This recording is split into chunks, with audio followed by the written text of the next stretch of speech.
Hello दोस्त, स्वागत है आपको आपके अपने चैनल मैथ विद कुछ सर पे। हम कुछ सर आपको स्वागत करते हैं। चलिए, हम इसके पहले जो है नंबर सिस्टम में हम देख लिए थे कि प्राइमरी नंबर और कंपोजिट नंबर क्या है, और थोड़ी सी झलक के शायद सम और विषम का भी आया था। आज हम आगे की क्लास करने जा रहे हैं, है ना, और आगे जैसे जैसे आते जाएगा वैसे से आपको समझाते चले जाएंगे। 10 तक हमने 10 तक हम क्वेश्चन क्लियर कर दिए थे। जिनको भी असाइनमेंट नहीं मिला है आप हमारे टेलीग्राम चैनल पे ज्वाइन कीजिए और असाइनमेंट एक्सेप्ट कीजिए। चलिए, आप देखिए क्वेश्चन नंबर हम 11 की बात करने जा रहे हैं। 11 में देखिए क्या कर रहा है निम्नलिखित में से कौन सी संख्या काल्पनिक है। निम्नलिखित में से कौन सी संख्या काल्पनिक है। ऑप्शन नंबर ए में देखिए लिखा हुआ है कि -√5, बी में लिखा हुआ है √−4, सी में लिखा हुआ है √4, डी में लिखा हुआ है -2। आपको बताना है कि निम्नलिखित में से कौन सी संख्या काल्पनिक संख्या यानी इमेजिनरी नंबर है। तो सबसे पहले हम आपको बताते हैं कि काल्पनिक संख्या होती क्या चीज़ है।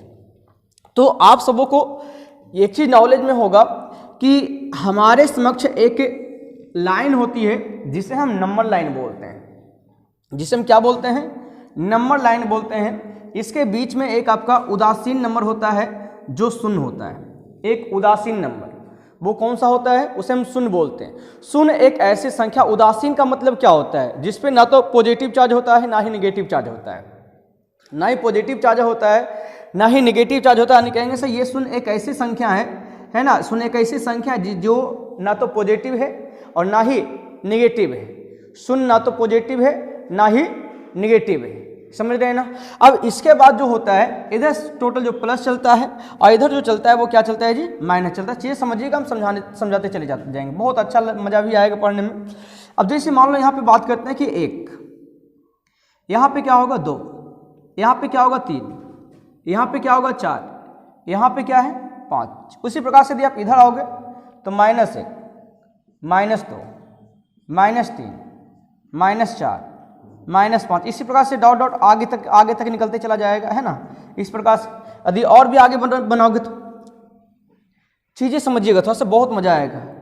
यानी ये बीच में जो संख्या वो शून्य के यदि राइट साइड लेंगे तो मेरा पॉजिटिव नंबर चलेगा, और नेगेटिव लेके चलेंगे तो नेगेटिव, ये लेफ्ट साइड लेके चलेंगे तो मेरा नेगेटिव चलेगा। लेकिन यदि हम बात करें कि यदि आप देखो यहाँ 0 से लेकर के 1 की बात करें, फिर 1 से लेकर 2 की बात करें, 2 से लेकर 3 तक बात करें, यदि आप जूम करोगे तो बीच में कोई ना कोई नंबर जरूर आएगा। बीच में कोई ना कोई नंबर जरूर आएगा। जैसे मान लो यदि हम आपको पूछें कि भाई ये बताओ कि 0.3 कहाँ आएगा? 0.3 कहाँ आएगा? इसका मतलब है कि सर 0 से 3 आगे, 0 से 3 आगे, लेकिन सर कहेंगे सर 1 से कम है, यानी 0 से ऊपर है लेकिन 1 से कम है। तो जरूर कहीं ना कहीं यदि जूम करेंगे तो यही ना कहीं लिखा हुआ होगा। कहीं भी आप कह सकते हो, जैसे मान लो यहाँ पे लिख सकते हैं सर 0.3। जिससे मान लो यदि आपको लग रहे कि मैंने 0 है ना -0.5, तो -0.5 मतलब क्या? अब बताओ, ये 0 के इधर राइट साइड चलेगा, ये लेफ्ट साइड चलेगा। तो कहोगे सर लेफ्ट साइड कहो कहाँ? तो कहोगे सर 0 से लेकर के 1 के बीच में होगा। 0 से लेकर के 1 के बीच में होगा। यानी इसे यदि आप जूम करके देखोगे तो यहां पे कहीं ना कहीं लिखा हुआ होगा -0.5। हम सारे नंबर क्लियर कर रहे हैं। यदि आप देख रहे हो यहां पे, आप देखोगे तो क्या आपको मिला है? सारा नंबर मिल चुका है। जैसे ये 0 है, ये अभी 1, 2, 3 लेके चलोगे तो ये आपका नेचुरल नंबर है। शून्य को यदि शामिल कर लेंगे तो कहेंगे सर होल नंबर है, पूर्ण संख्या है। और यदि आप 0 से लेकर के, है ना, 0 -0 1 2 है ना, सॉरी 1 2 3 4 5 0 1 2 3 है ना, माइनस में और प्लस में लोगे तो उसे इंटीजर नंबर बोलते हैं, यानी पूर्णांक नंबर बोलते हैं, है ना। और फिर देखो यहीं पे इसी नंबर लाइन पे आपका डेसिमल भी आ रहा है। अब सपोज यदि आपसे पूछा जाए कि भाई आप ये बताओ कि 6/5 कहां पे आएगा? 6 अभी मेरा फ्रैक्शन है। देखो हम क्या देख लिए, नेचुरल नंबर को देखो हम नंबर लाइन पे देख लिए हैं, होल नंबर पूरा देखो नंबर लाइन पे देख लिए, इंटीजर को पूरा देख लिए। अब हम डेसिमल को भी देख लिए। भाई डेसिमल कहाँ? यहाँ भी डेसिमल हो सकता है। जैसे मान लो यहाँ पे कहीं लिखना है तो कहेंगे से 1 से बड़ा और 2 से छोटा, यानी कहेंगे से 1 दशमलव समथिंग, 1.5, 1.2, 1.7, 1.145 हो, जो भी लिख सकते हो। इस प्रकार से हम आसानी ढंग से लिख सकते हैं। अब उससे क्या बात करते हैं, अभी हम आपको बोलें कि भाई 6/5 लिखना है, तो 6/5 को सोल्यूशन करो, देखो कहाँ आता है। जब भाग दोगे तो कहोगे सर 1.2, डेसिमल में लिख सकते हैं ना जी।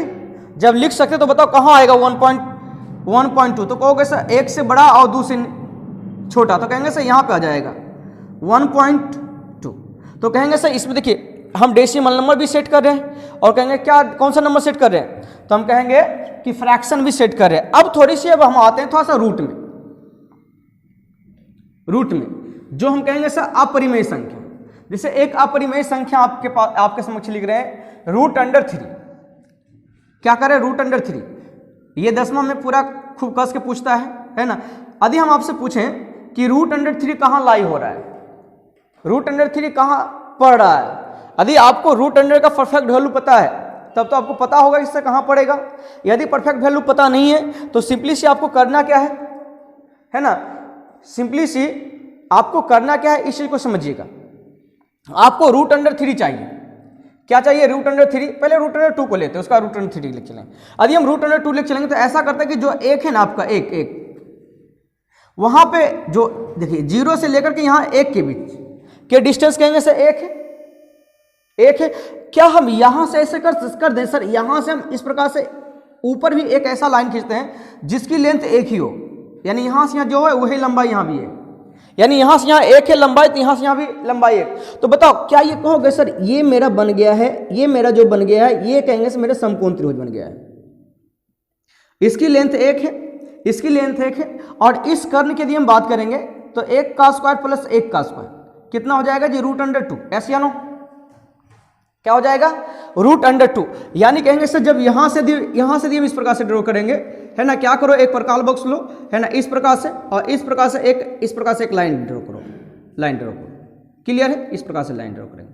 तो ये जो जहां कट कर रहा है नंबर लाइन को, यहीं पे ये लाई होने वाला है √2। किसी को भी आप लिख सकते हो, √5 लिखो, √3 लिखो, √100, है ना, जो भी लिखना है। अब हम ये लिखना चाह रहे हैं कि भाई -√2 कहां पे आएगा, -√100। तो माइनस का मतलब है कि सर शून्य के लेफ्ट साइड होगा, तो शून्य के लेफ्ट साइड होगा तो कहेंगे सर यहां से यहां लेके चलते हैं सर, यहां से यहां 1 सर, यहां से अभी हम 1 मानते हैं। तो जब इस प्रकार से लेके चलो तो ये कहोगे सर √100 -1 का स्क्वायर प्लस 1 का स्क्वायर, तो कहोगे ये भी क्या निकल के आएगा आपका, ये भी आपका क्या निकल के आएगा, तो कहोगे सर √2 आएगा। देख लो, समझिएगा थोड़ा सा ध्यान से, ये चीजें बहुत काम देने वाली है। यानी देखिए यदि हम माइनस के साइड भी यदि हम लेके चल रहे हैं, तो मेरा ये जो कर्ण आ रहा है ना, ये जो मेरा कर्ण आ रहा है, ये कर्ण देखो पॉजिटिव में ही आ रहा है, निगेटिव में नहीं आ रही। इतनी गारंटी के साथ हम आपको कहने वाले हैं कि यदि आप इस प्रकार से निकालोगे तो कभी आपका √2 कभी नहीं आएगा, ये हमसे लिखवा लो। कभी √2 माइनस में आने वाला नहीं, यहां जब भी आएगा ये वाला तो हमेशा क्या आएगा, प्लस में ही आएगा अंदर में, क्योंकि आपको पता है यदि यहां से यदि माइनस है तो माइनस का यदि हम होल स्क्वायर करेंगे तो ये आपका प्लस बन जाएगा। क्या बन जाएगा, प्लस बन जाएगा। और यहां से तो आपको ऊपर लिए तो प्लस ही होगा ना, तो प्लस लिए तो कहेंगे सर प्लस का स्क्वायर करें तो प्लस ही होगा। यानी जब इसे हम √100 में लिखेंगे तो कहेंगे सर माइनस का स्क्वायर, सर भले रूट बाहर नहीं निकले ये अलग की बात है, रूट बाहर नहीं निकले ये अलग की बात है। कहेंगे सर ये 1 का स्क्वायर 1, फिर 1 का स्क्वायर 1, तो कहेंगे सर √2 होगा। भले सर रूट जो है बाहर नहीं निकले, रूट में रह जाए, लेकिन सर वो हमेशा पॉजिटिव में रहेगा, निगेटिव में कभी रहने वाला नहीं है, निगेटिव में कभी रहने वाला नहीं है, निगेटिव में नहीं रहेगा। यानी कहेंगे सर यहाँ का वैल्यू √2 है, तो इधर सुनिए, इधर जो हमें इधर यहाँ से इस प्रकार से, जैसे इधर हम इस प्रकार से ड्रॉ किए, यदि यहाँ से इस प्रकार से यदि कट करेंगे, इस प्रकार से कट करेंगे, इस प्रकार से कट करेंगे, तो ये जहां कट कर रहा है ना, ये जहां कट कर रहा है, तो इस यहाँ से यहाँ का डिस्टेंस को हम क्या बोलेंगे, कहेंगे सर √2 है, √2। लेकिन ये बताइए किस लेफ्ट साइड है, शून्य के लेफ्ट साइड। और शून्य के लेफ्ट साइड जितनी भी संख्या होती है, शून्य के लेफ्ट साइड जितनी भी संख्या होती है वो सारे के सारे क्या होती है, नेगेटिव होती है, वो सारे के सारे क्या होती है, नेगेटिव होती है। नेगेटिव होती है। यानी सिंपली से कहेंगे कि सर शून्य के है ना रूट के आगे जो भी यदि आगे माइनस लगा हुआ है वो कहेंगे सर नेगेटिव नंबर है। क्या आप ये बताओ कि इस लाइन पे कभी रूट अंडर -2 आने वाला है कहीं? बताइए, क्योंकि आपको पता है कि ये जब जो आपका अपरिमेय संख्या जो बन रही है रूट के अंदर है ना, अपरिमेय संख्या जो बनती है वो रूट के अंदर जो संख्या बनती है वो अक्सर जो बनती है कहेंगे सर यदि हम नंबर लाइन पे यदि बनाते हैं, नंबर लाइन बनाते हैं तो कहेंगे सर वो समकोण त्रिभुज पाइथागोरस परिमेय इस्तेमाल होता है। और पाइथागोरस हमेशा पॉजिटिव नंबर होती है, पाइथागोरस कभी नेगेटिव होने वाला नहीं है, पाइथागोरस कभी नेगेटिव होगा नहीं। एक चीज ध्यान रहे, पाइथागोरस हमेशा पॉजिटिव होता है, पाइथागोरस हमेशा पॉजिटिव होता है। हाँ, यदि नंबर लाइन पे यदि बात करेंगे, यदि शून्य के यदि लेफ्ट साइड पड़ रहा है तो वो माइनस में आ जाएगा, और शून्य के यदि राइट साइड आ रहा है तो वो प्लस आ जाएगा। लेकिन रूट के अंदर कभी माइनस होने वाली, यानी रूट के अंदर यानी कहेंगे से मान लो रूट अंडर -√5 है, या फिर कहेंगे से माइनस है ना रूट के अंदर -3 है, ऐसी संख्या कभी बनने वाली नहीं है, ऐसी संख्या कभी इस नंबर लाइन पे बनने वाला नहीं है। बात समझ रहे ना, ऐसी संख्या आपको कभी जीवन में देखने को नहीं मिलेगा। यानी कहेंगे कि सर इसका मतलब है कि ये दुनिया में नंबर है ही नहीं। इसका मतलब तो यही ना हुआ जी कि सर -√अंडर है ना, -√अंडर हम सबको जो है ना एक कहानी सुनाया जाता था बचपन में, दादी माँ और नानी माँ कहानी सुनाती थी कि एक परी हुआ करती थी जिनके पंख होते थे, वो उड़ान भरती थी।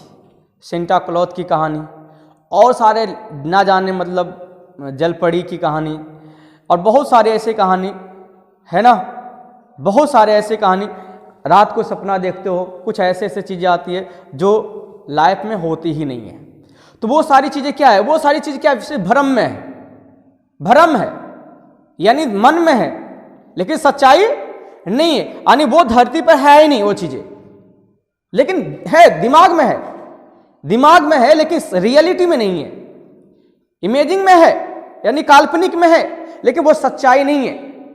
यानी जो संख्या नंबर लाइन है ना, नंबर लाइन बताओ है पड़ी होती है नहीं होती? अरे छोटा मोटा का तू बड़ी पड़ी नहीं लगती देखे में, तेरे से प्यार हो गया, पड़ी है ही नहीं यार। पड़ी तुम देखा कैसा लगे, मुझड़ के मुझौसी नहीं लगती है कि मतलब है ना कि कुछ और नहीं लगती है, तो पड़ी है ही नहीं है ना। तो वो मेरे ख्याल में है ना, नानी माँ कहा दी पड़ी बहुत सुंदर हुआ करती थी, इंद्र के है ना, इंद्र के थी में नाचा करती थी। अरे यार पड़ी पड़ी ना, यही चीजें होती है मतलब। तो दूसरों के बात को लेकर जो है मेरे दिमाग में आ गया कि नहीं, परी दुनिया का सबसे खूबसूरत स्त्री परी, दुनिया के सबसे खूबसूरत महबूबा परी। तो इसीलिए कोई भी लड़की को देखते पटाना हो तो क्या करते हैं कि तुम परी जैसी दिख रही है, तुम पे मेरा दिल आ गया है। अब वो भी बकलोली समझ जाती है, अरे हमरा परी बोल दिए मतलब दुनिया का सबसे खूबसूरत है ना, पट भी जाती बड़ी जल्दी। तो वो इमेजिंग में उसको भी पता नहीं है कि हमारा उल्लू बना रहा है। और तुम हो कि तुमको उल्लू बनाया तुम्हारा तो नानी दादी, और तू उल्लू बना रहा है वो छोड़ी के जगह चक्कर में तू पड़ल है, वो बुढ़वा की तोर जाल में फंस जाता है। तो वो इमेजिंग में है, यानी वो वैसी चीजें हमारी दुनिया में है ही नहीं। हमारी दुनिया वैसी चीजें को डिजर्व नहीं कर रही है, लेकिन मेरे इमेजिंग में है।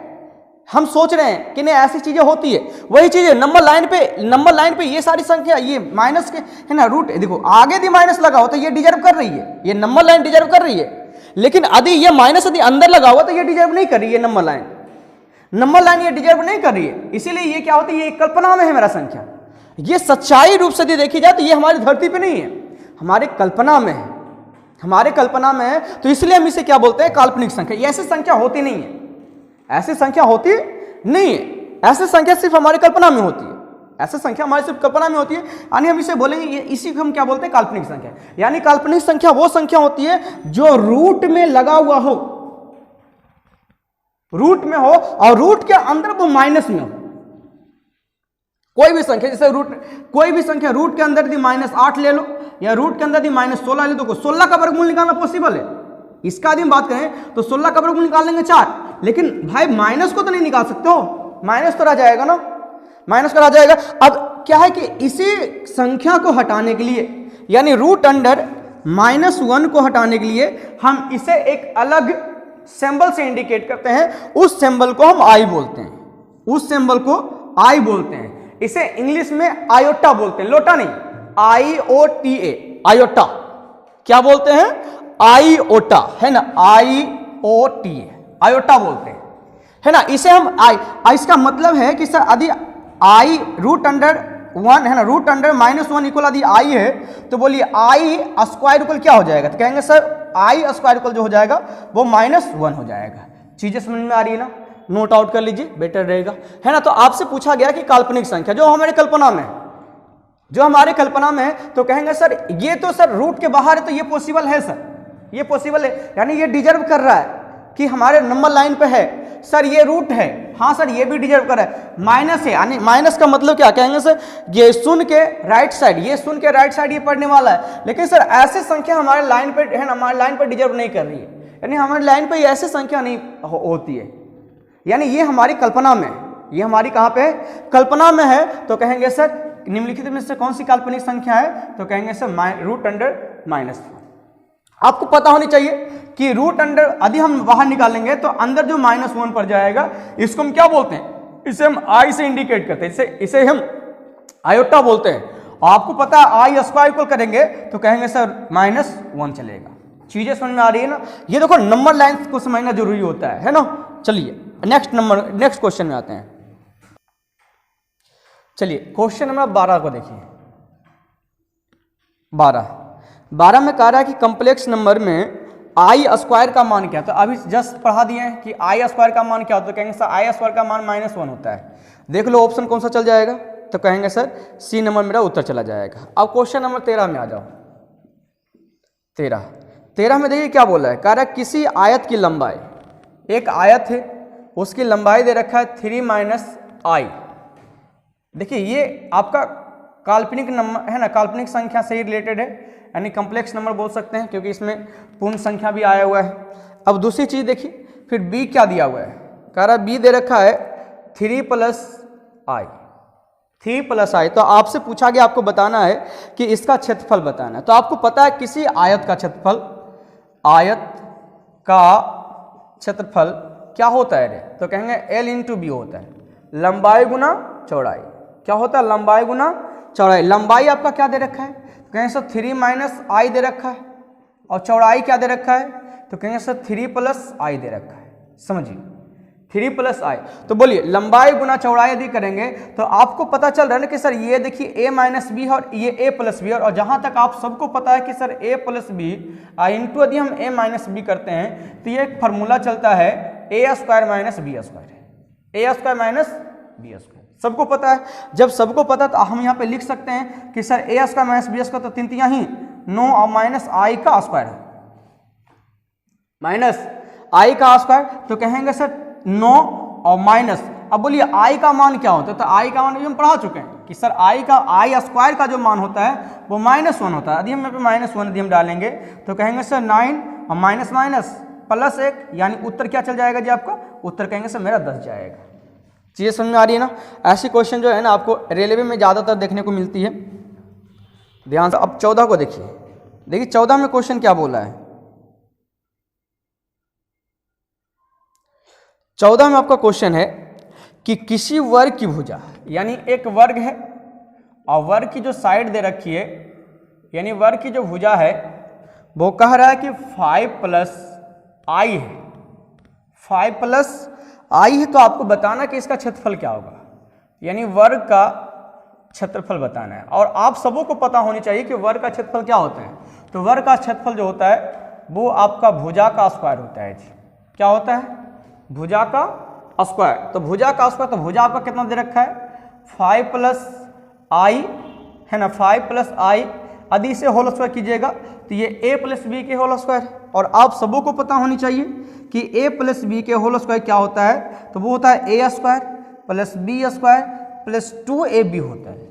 A square plus B square plus 2ab। तो ए स्क्वायर की बात करें तो 25 और प्लस बी स्क्वायर की बात करेंगे तो कहेंगे सर आई का स्क्वायर हो जाएगा प्लस 2ab। तो प्लस 2ab बात करेंगे तो सर कहेंगे सर 2 और ए का मान कितना 5 और बी का मान कितना, तो कहेंगे सर आई है। अब हम आई का मान सेट करने के लिए जा रहे हैं। जब हम आई का मान सेट करेंगे तो इसका मान क्या होता है, तो इसका मान कहेंगे सर -1 होगा सर, -1 होगा। तो -1 और प्लस तो कहेंगे सर माइनस ही जाएगा, यानी ये हो जाएगा आपका 24 और इसका जो मान हम बात करेंगे तो √100 चलेगी और क्या हो 5 10 √100 यानी आपका जो उत्तर चलेगा आपका 24 माइनस 10 √100 24 माइनस 10 √100 क्लियर है। या फिर इसे 10 √100 या फिर आप इसे आई भी लिख सकते हैं, इसे आई तक ही लिख सकते हो। तो आपका उत्तर जा रहा है कौन सा, देख लीजिए आपका उत्तर जो है बी जाना चाहिए। यहाँ पे जो ऑप्शन बी में आपका है वो लिखा हुआ 4 + 10 है ना, 4 अच्छा यहाँ प्लस ही होगा ना, 4 + 10 आई लिखा हुआ है। तो यहाँ पे 4 नहीं, यहाँ पे आगे जो है टाइप करने में मिस्टेक कर दिया, 24 होना चाहिए। 15 में आइए, 15 में देखिए क्या लिखा हुआ, निम्नलिखित में से कौन सी संख्या परिमेय संख्या है। ऑप्शन 1 में लिखा हुआ है √5,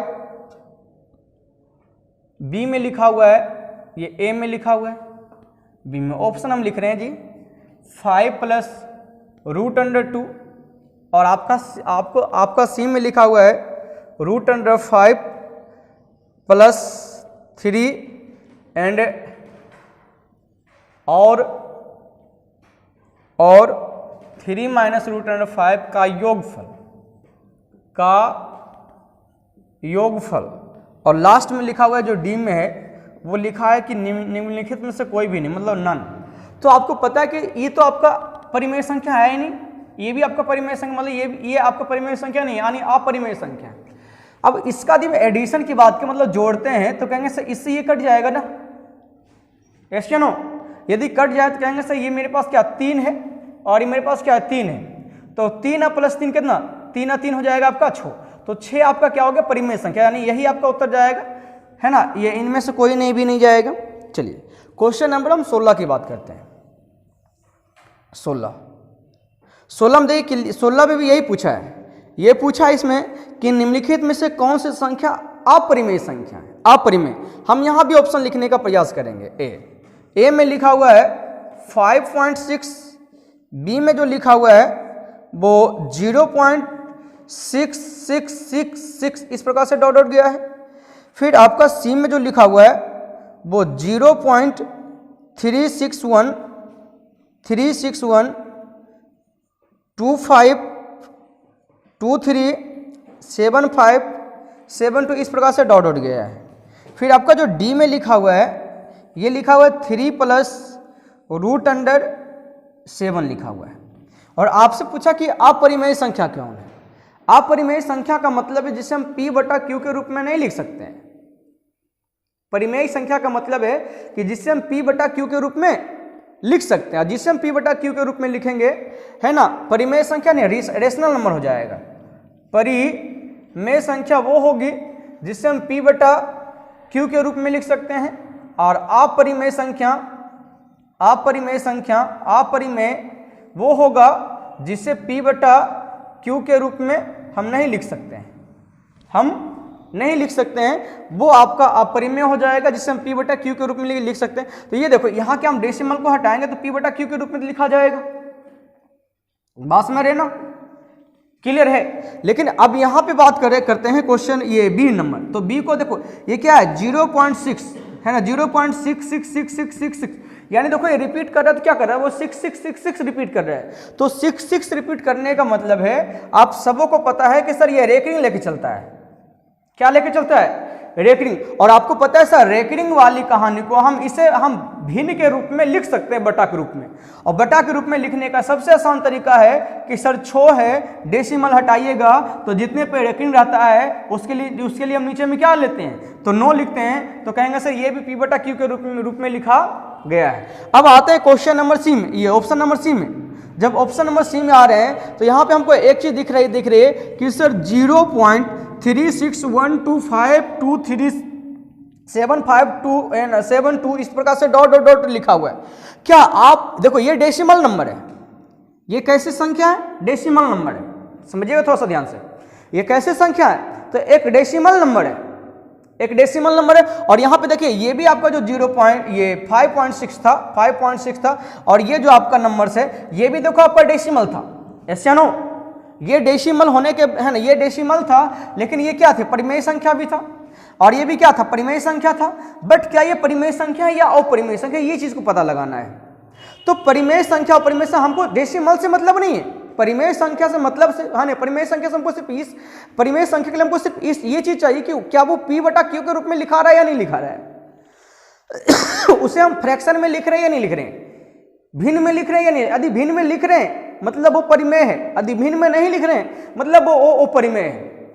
भिन्न में लिख रहे हैं मतलब रेशनल नंबर, यदि नॉट फ्रैक्शन है ना, इरेशनल नंबर। यदि फ्रैक्शन में है तो कहेंगे सर वो रेशनल नंबर है, यदि फ्रैक्शन में नहीं।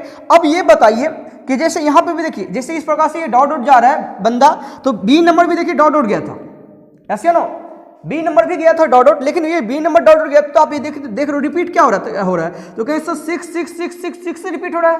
और आपको पता है कि जो रिपीट होता है उसे हम रिपीट ना करके हम उससे बार चढ़ा देते हैं, है ना, उस पर क्या चढ़ा देते हैं? बार चढ़ा देते हैं। इसे हम रेकरिंग भी बोलते हैं, इसे क्या बोलते हैं? रेकरिंग भी बोलते हैं। और रेकरिंग जिस पे लगा हुआ है ना, उसे डेसिमल के बदले में है ना, रेकरिंग को हटाने के लिए हम नीचे में 9 लिखते हैं, तो ये p बटा q के रूप में आ जाता है। लेकिन यहाँ पे बताइए क्वेश्चन नंबर, ये ऑप्शन नंबर सी में, क्या ये इसमें आप कोई ऐसी संख्या बता सकते हो जो रिपीट हुआ है?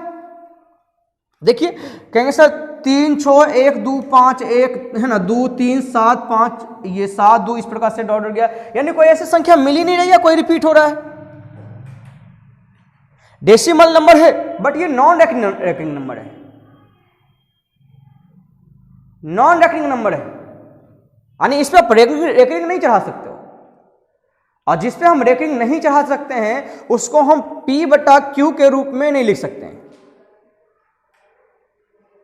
और वो यदि डॉट डॉट डॉट डॉट आगे तक इसी प्रकार से लिखा हुआ हो तो, यानी कहेंगे सर यदि हम इसे p बटा q के रूप में नहीं लिख सकते हैं तो कहेंगे सर ये कैसी संख्या हो जाएगी, तो कहेंगे सर अपरिमेय संख्या। ये कैसी संख्या हो जाएगी? अपरिमेय संख्या। अब आते हैं ऑप्शन नंबर डी में। तो डी में आपको पता है सर ये क्या है, ये कहेंगे सर ये मेरा जो है परिमेय संख्या है, और परिमेय के साथ क्या, ये अपरिमेय संख्या है। और परिमेय संख्या और अपरिमेय संख्या को जब भी हम आपस में मल्टीप्लाई करते हैं या फिर ऐड करते हैं या सबट्रैक्ट करते हैं, है ना, और पूरा रिजल्ट यदि अपरिमेय संख्या डिस्कनेक्ट नहीं हो रही है तो कहेंगे सर ये अपरिमेय संख्या ही होती है, अपरिमेय संख्या। यानी कि इसमें दो अपरिमेय संख्या है, लेकिन आपको एक ही छांटना था, तो मेरे ख्याल से उत्तर ये जाएगा। अब सवाल ये सर ये भी तो अपरिमेय संख्या, तो ये क्यों नहीं जाएगा? तो मेरे ख्याल से क्वेश्चन जो है ना टाइप करने में मिस्टेक किया है। यहाँ पे हम जो टाइप करके दिए थे ये 7 नहीं, हम यहाँ पे जो है ना टाइप होना चाहिए था 4, तो इसका वर्गमूल निकल जाता, यानी हो जाता 3 2 5। लेकिन कोई दिक्कत नहीं, यदि 7 लिखा है, हमको सीखना है, हमको भी क्या करना है, सीखना है। तो कहेंगे सर यदि यहाँ पे 4 रहता तो ये परिमेय संख्या हो जाता, लेकिन ये √7 है, इस वजह से ये कहेंगे सर ये दोनों को दोनों अपरिमेय संख्या है। अगले प्रश्न में आते हैं। चलिए क्वेश्चन नंबर अब 17 में आइएगा जी। 17 नंबर क्वेश्चन में देखिए क्या लिखा हुआ है। कह रहा है निम्नलिखित में से शून्य है, यानी शून्य कैसी संख्या है, शून्य कैसी संख्या। ऑप्शन नंबर 1 में लिखा हुआ है कि नेचुरल नंबर, बी में लिखा हुआ है पूर्ण संख्या, सी में लिखा हुआ धनात्मक संख्या, डी में लिखा हुआ ऋणात्मक संख्या। तो शून्य ना तो पॉजिटिव होता है, ना ही निगेटिव होता है, और ना ही प्राकृत संख्या। प्राकृत संख्या मुझसे कहते हैं जो काउंटिंग नंबर होती है, यानी गिनती की संख्या को हम प्राकृत संख्या बोलते हैं। अब गिनती की संख्या को प्राकृत संख्या बोलने का अर्थ है कि आप यदि गिनती करो तो क्या 0 से स्टार्ट करो कि 1 2 3 4 5 6 7, अरे ऐसे, अरे 1 2 3 4 5 6 7 ना गिनते हो कि 0 1 2 3 4 गिनते हो, नहीं, 1 2 3, इसका मतलब से प्राकृत संख्या में 0 आने वाला नहीं है। तो कहेंगे सब ये कैसी संख्या हो जाएगी, एक पूर्ण संख्या हो जाएगी, यानी ऑप्शन नंबर कौन सा उत्तर चल जाएगा, बी नंबर। क्वेश्चन नंबर अब 18 में आ जाओ। 18 में देखिए लिखा हुआ बहुत सुंदर क्वेश्चन 18 कह रहा है निम्नलिखित में से कौन सा कथन सही है। आपको कथन बताना है कि निम्नलिखित में से कौन सा एक कथन सही है, और ऑप्शन में बताना कि ऑप्शन, मेरे ख्याल से यहाँ पे कथन जो लिखा है ये ऑप्शन लिखना चाहिए था। ए बी सी और डी हम सारा चीज लिखेंगे, है ना, डी तक लिखेंगे। देखिए क्या क्या लिखा हुआ है, वैसे आपको तो दिख रहा होगा। पाई का कार्य, पाई का जो मान है, पाई का जो सही मान है वो पाई का सही मान 3.14 है। फिर कह रहा है पाई का जो सही मान है वो 22/7 है। फिर पाई का बोला है कि पाई का जो मान है वो कह रहा है एक अपरिमेय संख्या है, एक अपरिमेय संख्या। और डी में जो लिखा हुआ है NONE, मतलब इनमें से कोई नहीं, उपर्युक्त में से कोई नहीं। आपको देखिए, आपको बताना है कि देखिए आप सब पढ़े होंगे कि पाई का मान क्या 3.14 ही पढ़े होंगे। पाई का मान आप कितना 22/7 ही पढ़े होंगे, है ना। और सी का मान आपका दिया अपरिमेय संख्या, आप अपरिमेय संख्या भी पढ़े होंगे। लेकिन सच्चाई आज सुन लो कि पाई का मान कभी एग्जैक्ट वैल्यू, है ना, एक मान रख दिया गया है कि 3.14, एक मान रख दिया गया है कि इसका 22/7, लेकिन इसका एग्जैक्ट वैल्यू 22/7 नहीं होती है। पाई का एग्जैक्ट वैल्यू 22/7 नहीं होती है। पाई का एग्जैक्ट वैल्यू, है ना, 3.14 नहीं होता है। और पाई जो है सिर्फ और सिर्फ क्या है, एक अपरिमेय संख्या है। सिर्फ और सिर्फ क्या है, यानी उत्तर जो चल जाएगा वो आपको क्या चल जाएगा, पाई एक अपरिमेय संख्या है। क्वेश्चन नंबर आप 19 में आ जाओ। चलिए क्वेश्चन नंबर 19 में आते हैं जी। 19 में देखिए क्या लिखा हुआ है। 19 में लिखा हुआ है कि आपको बताना है कि एक अभाज्य संख्या है, कह रहा है एक अभाज्य संख्या जो 11 से बड़ी है, जो एक प्राइम नंबर है वो ग्रेटर देन, है ना, ग्रेटर देन 11 है। अभाज्य संख्या जो किससे है, वो 11 से बड़ी है। कह रहा है कि 11 से बड़ी है जिसके अंत में कभी नहीं आ सकता है, कभी नहीं आ सकता। ऑप्शन नंबर ए में लिखा हुआ है 5, बी में लिखा हुआ है 7, सी में लिखा हुआ है 9 और डी में लिखा हुआ है 1। कह रहा है कि ये परिमेय संख्या जो है वो 11 से बड़ी, तो 11 से बड़ी आपको पता है 5 एक अपरिमेय संख्या है। 5 एक अपरिमेय संख्या है। 5 जो है, देखो 5 को हम फोकस करें, 5 एक अपरिमेय संख्या है। 5 एक नहीं अपरिमेय बोले, 5 एक अभाज्य संख्या, सॉरी, 5 एक अभाज्य संख्या है। 5 एक क्या है, प्राइम नंबर है, अभाज्य संख्या है। और कह रहा है प्राइम नंबर है ना, प्राइम नंबर जो 11 से बड़ा है उसके लास्ट में नहीं हो सकता है।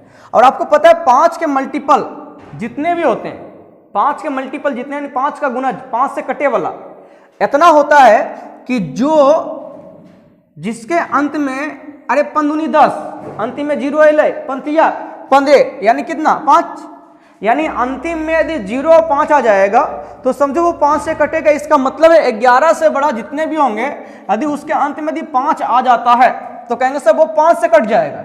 इसीलिए कहेंगे सर कि परिमेय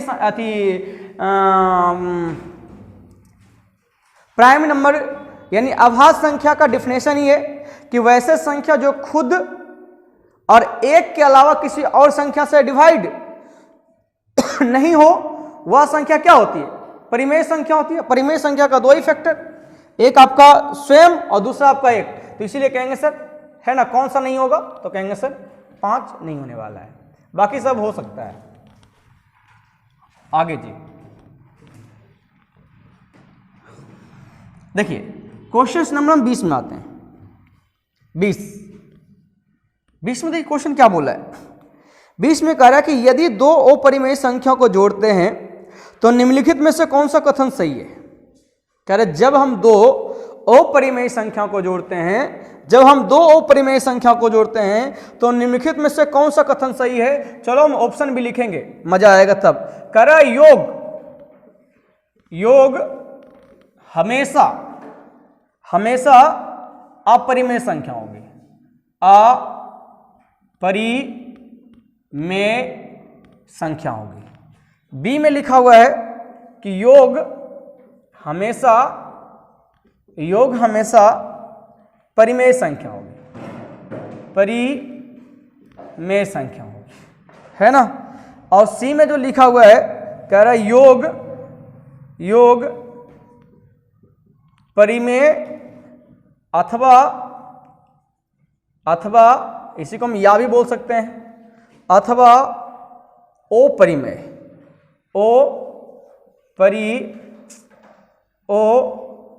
परिमेय संख्या हो गई। ठीक। डी में जो लिखा हुआ है, डी में लिखा हुआ योग हमेशा पूर्णांक होती है। चलो हम दो गो अपरिमेय संख्या लिखते हैं और दोनों को जोड़ते हैं, है ना, क्योंकि जोड़ने के बाद अब देखो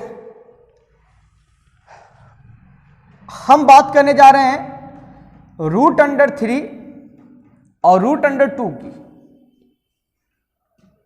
यदि हम इसे जोड़ते हैं तो हमें क्या मिलेगी? तो हमें मिलेगी √3 प्लस √2, जो कहेंगे सर ये परिमेय संख्या नहीं है, ये परिमेय संख्या नहीं, ये क्या है? तो कहेंगे सर ये अपरिमेय संख्या है। अपरिमेय संख्या है। अपरिमेय, देखिए कहा है कि जब हम अपरिमेय संख्या और अपरिमेय संख्या यानी दो गो अपरिमेय संख्या को जोड़ते हैं तो उसका रिजल्ट इन चारों में से कौन सा डिजर्व करता है, यानी कौन सा सही होगा, कौन सा मान रखता है। तो कहेंगे देखिए हम प्रैक्टिकल कर लेते हैं, यानी दो गो अपरिमेय संख्या ले ली। अब जब दोनों अपरिमेय संख्या को जोड़े हैं तो हम मेरा क्या है? तो कहेंगे सर अपरिमेय संख्या है। बात समझ रहे हैं ना? तो इसके हिसाब से आप ये मार के चल जाओगे तो, लेकिन अभी और भी करना बाकी है, क्योंकि आपको पता है कि हम लिखते हैं कि 5 प्लस √2, तो ये भी तो आपका अपरिमेय संख्या है, यस या नो? और यहीं पे हम लिखते हैं कि 5 माइनस √2, तो क्या ये अपरिमेय संख्या नहीं है? ये भी आपका परिमेय संख्या और ये भी आपका अपरिमेय संख्या। और इसके पहले एक क्वेश्चन आ चुकी है कि जब हम इसे जोड़ते हैं, जब हम इसे जोड़ेंगे तो बोलिए क्या ये और ये कट जाएगा? ये और ये कट जाए तो हमको क्या मिलेगा? तो कहेंगे सर 5 मिलेगा। और 5 एक परिमेय संख्या और पूर्णांक दोनों है, परिमेय संख्या है। क्या है? परिमेय संख्या। हम अपरिमेय पे चल रहे, तो ये अपरिमेय संख्या और परिमेय संख्या। देखिए यहां भी दो अपरिमेय संख्या को ऐड किए। जब दो अपरिमेय संख्या को ऐड किए तो मेरा क्या मिला? अपरिमेय संख्या मिला। और जब हम यहां पे अपरिमेय संख्या को ऐड किए तो हमें क्या मिला? तो कहेंगे सर अपरिमेय संख्या भी मिल सकती है और परिमेय संख्या भी मिल सकती है, दोनों में से कोई भी मिल सकता है। या तो परिमेय संख्या होगा या अपरिमेय संख्या, तो आपका ये गलत हो जाएगा, क्योंकि यहां देखो क्या लिखा है, योग और परिमेय संख्या। तो यहां पे योग हमेशा लिख दिया है, तो हमेशा जरूरी नहीं है, हमेशा हो सकता है, ऑलवेज तो कभी नहीं होगा। और में जाएगा, या तो ई होगा या फिर ये जाएगा। तो यहां पे देखो, यहां पे क्या लिखा, हमेशा लिखा, तो हमेशा में कभी ये जाने वाला नहीं है। तो कहेंगे सर इसका योग क्या होगा? या तो सर परिमेय संख्या होगा या अपरिमेय संख्या होगा। क्लियर है ना? चलिए क्वेश्चन नंबर हम 21 में आते हैं।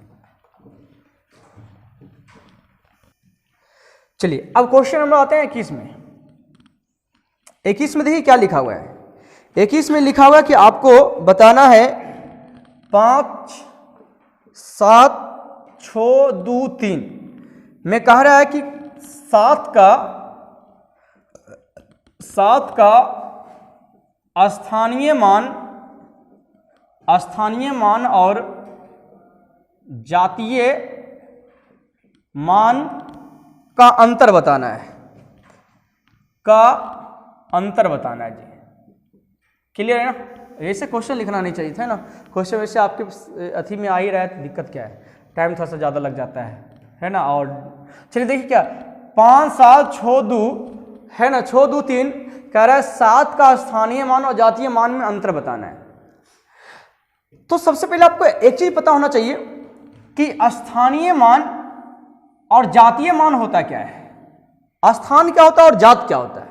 और जब तक ले आपको ये स्थान और जात समझ में नहीं आएगा तब तक आप एक चीज आप बताओ कि दुनिया का कोई भी नंबर जो जनरेट हुआ है, दुनिया का कोई भी नंबर जनरेट हुआ है, तो आपको पता है वो जो संख्या है वो जो है 0 1 2 3 4 5 6 7 8 और 9 इसी से जनरेट हुआ है। ये 10 क्या है कि हमारे समक्ष ये 10 अंक है, इसे हम अंक बोलते हैं। इसे हम क्या बोलते हैं? अंक बोलते हैं। इसे हम क्या बोलते हैं? अंक। और इसी को जो सजाने की प्रक्रिया होती है, इसी को जो सजाने की प्रक्रिया होती है, वो सजाते हैं तो मेरा संख्या बन जाता है। क्या ये बताओ, हम 5 7 6 2 इसी से उठा उठा के लिखे कि नहीं लिखे? तो ये मेरा क्या बन गया? ये मेरा संख्या बन गया है, ये मेरा संख्या बन गया है। लेकिन ये 5 जो है इसका क्या है? ये अंक है। ये 7 क्या है? अंक है। ये 6 क्या है? ये अंक है। ये 2 क्या है? ये अंक है। और ये 3 क्या है? ये अंक है। तो अंक जो होता है यही इसका जातीय मान होता है, चाहे इसे अंकीय मान बोलो या फिर जातीय मान बोलो। ये 10 के 10 को हम क्या बोलते हैं? इसे जातीय मान बोलते हैं। ये क्या होता है? जातीय। जातीय का मतलब है कि भाई ये 9 है तो ये 9 ही रहेगा, ये 8 है तो 8 ही रहेगा, ये 7 है तो 7 ही, ये 5 है तो 5, ये कभी चेंज होने वाला नहीं, उसका जात कभी चेंज नहीं होगा, उसका स्थान भले चेंज हो जाएगा। जैसे मान लो हम कुशर हैं तो हम कुश हैं, हम कुश है। यदि हम अपने मम्मी पापा के समझ चल गए तो भी हम कुश ही हैं, अपने भाई के समक्ष तो भी कुश हैं, यदि हम किसी भी टीचर के समक्ष तो भी कुश है। लेकिन सोचो कि अपने मम्मी पापा के पास गए तो हम क्या बन गए? तो मेरा उस वक्त जो स्थान बन गया मेरा बेटा का बन गया। टीचर के पास गया, हम अपने टीचर के पास गए तो हम स्टूडेंट का मेरा स्थान बन गया। यदि अपने भाई के समक्ष गए तो हम भाई का जात ले लिए, और तुम्हारे समक्ष गए तो तुम्हारे गुरु का स्थान ले लिए, तो ये स्थान हो। लेकिन क्या मेरा जात चेंज हो रहा है? क्या हम कुश है तो कुश हैं? तो यही होता है जातीय। जातीय का मतलब यही, ये 10 क्या है? ये जातीय मान है। लेकिन इसे जो हम संख्या लिखते हैं, और कहां लिख रही है संख्या? जैसे मान लो ये 3 क्या है? ये जातीय है, लेकिन ये इकाई स्थान पे, इसलिए हम इसका बोलेंगे ये 3 का ये स्थानीय मान क्या होगा? तो कहीं से इकाई होगा। इस ये 2 का जातीय क्या होगा? ये 2 खुद जात है, ये 2 को हम जात बोलते हैं। 2 क्या है? ये 2 है। क्या है? ये 2 है। लेकिन ये 2 यहां पे क्या है? ये कौन सा स्थान ले रहा है? तो कहेंगे सब दहाई ले रहा है, यानी यहां पे ये जो 2 है ये 20 है, ये 2 नहीं है 20 है, यानी ये स्थानीय हुआ कितना? 20। लेकिन ये है क्या? 2, यानी जात तुम्हारा 2 है, लेकिन स्थान में क्या है? ये 20 है। यानी यदि इसके बाद इसका जातीय बताइए क्या है? तो इसका जातीय कहेंगे, इसका जात कहेंगे 6 है, लेकिन ये जात 6 है, लेकिन इसका स्थान अभी क्या है? इस संख्या में इसका स्थान क्या है? तो कहेंगे 600 है। बोले ये 7 है, ये 7 है, लेकिन इस 7 का बोलिए जातीय जात क्या? तो कहेंगे 7 है, लेकिन इसका स्थान क्या? तो कहेंगे 7000 है। बात समझ आ रहा? अब मेरे ख्याल से आपको संख्या, स्थानीय मान और जातीय मान समझ में आ रहा होगा। नहीं समझ आ रहा हो तो इससे अच्छा समझाने वाला आपको कोई नहीं मिलेगा। कहेंगे सर इसका इस 5 का बोलिए जात क्या है? तो कहेंगे सर 5 है, लेकिन स्थान क्या है? तो कहेंगे सर 50,000 का है। किस चीज का? 50। लेकिन आपसे पूछा है सिर्फ 7 के बारे में कि 7 का जातीय मान है ना, स्थानीय मान और जातीय मान में अंतर। तो कहेंगे सर स्थानीय मान तो आपका कितना होगा? 7000 हो जाएगा, है ना, लेकिन जातीय मान तो आपका 7 ही होगा। तो माइनस कर लेते हैं, तो 3 और 9 9 6, यानी 6993 इसका उत्तर चला जाएगा। चलिए क्वेश्चन नंबर 22 में आइएगा। 22 में कह रहा है कि x, y एंड z ये टोटल कह रहा है कि ओड नंबर है, ओड नंबर है। क्या है? कह रहा है विषम संख्याएं तो निम्नलिखित में से कौन सा कथन सही है? ऑप्शन नंबर ए में लिखा हुआ है, लिखा x² into y² into z²। कह रहा है कि इज ओड यानी विषम।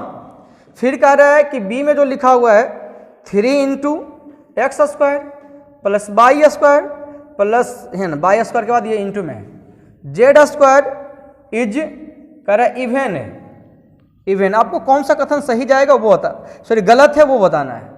गलत। सी में कह रहा है 5x plus y plus z पे पावर 4। यहां पे देखो लिखा नहीं, लेकिन होना चाहिए था is odd, is odd.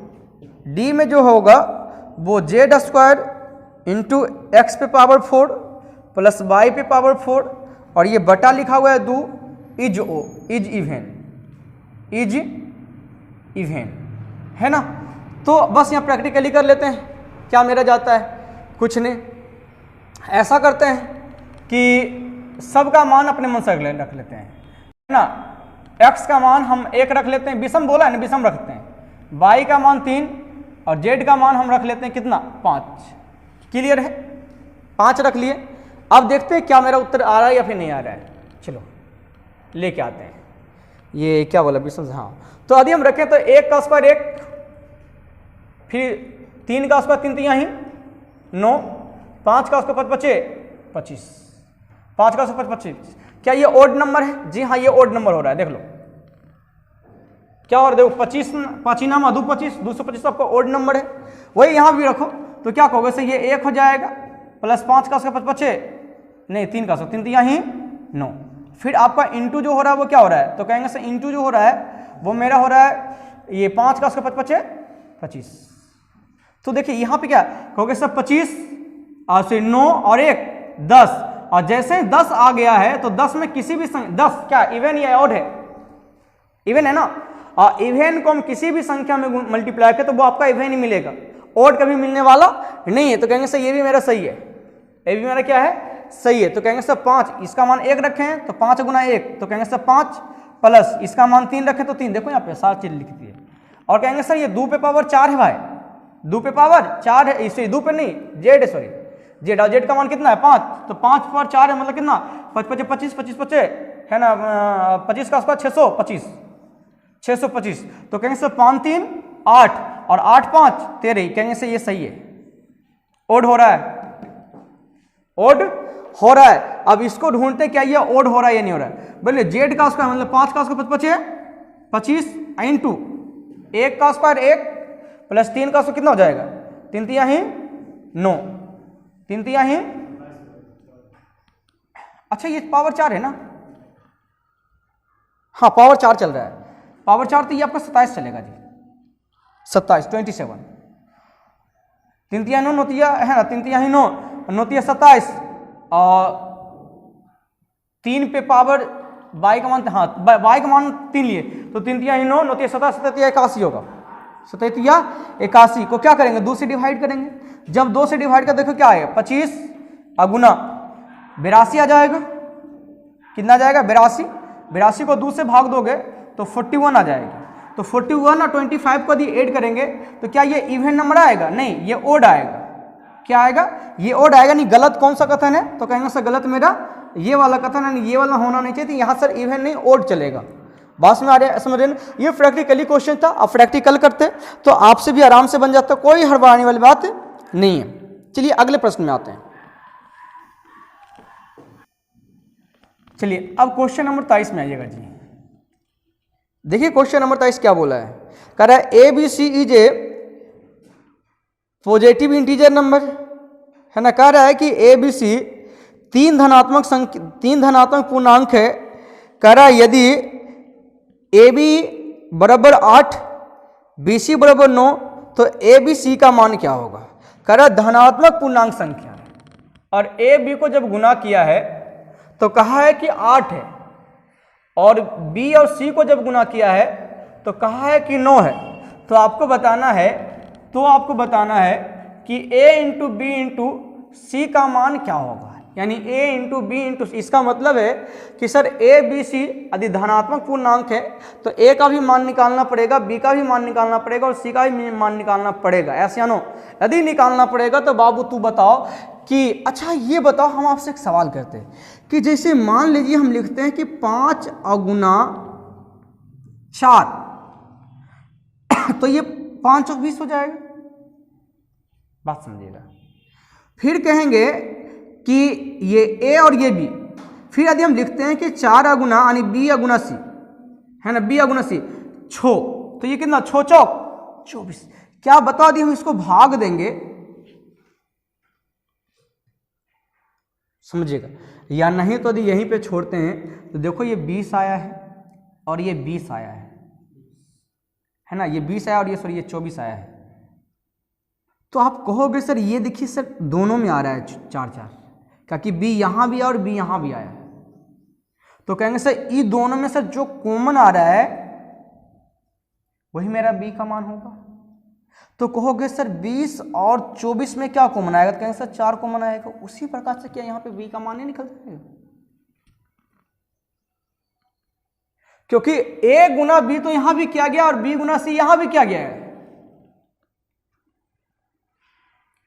a और b यहां भी किया गया और b सी यहां भी किया गया है, तो क्या b का मान नहीं निकलेगा, ई दोनों का एलसीएम यानी सॉरी कॉमन, तो कहेंगे सर b का मान सर कॉमन कुछ नहीं तो 1 तो आ ही रहा है, यानी जब b का मान यदि 1 हो गया तो यदि 1 रखोगे तो कहेंगे सर 1 रखोगे तो a का मान क्या आ जाएगा, तो कहेंगे सर a का मान 8 आ जाएगा, और c का मान क्या आ जाएगा, तो कहेंगे सर c का मान 9 आ जाएगा।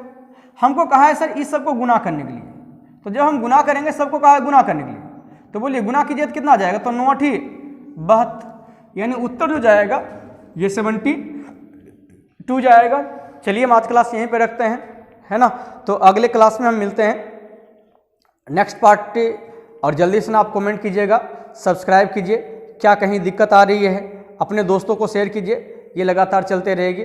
कोई दिक्कत है तो कमेंट जरूर कीजिएगा, और हाँ प्यार बनाते रहिए तो बहुत अच्छा रहेगा। चलिए आज क्लास यहीं पे रखते हैं, बाय।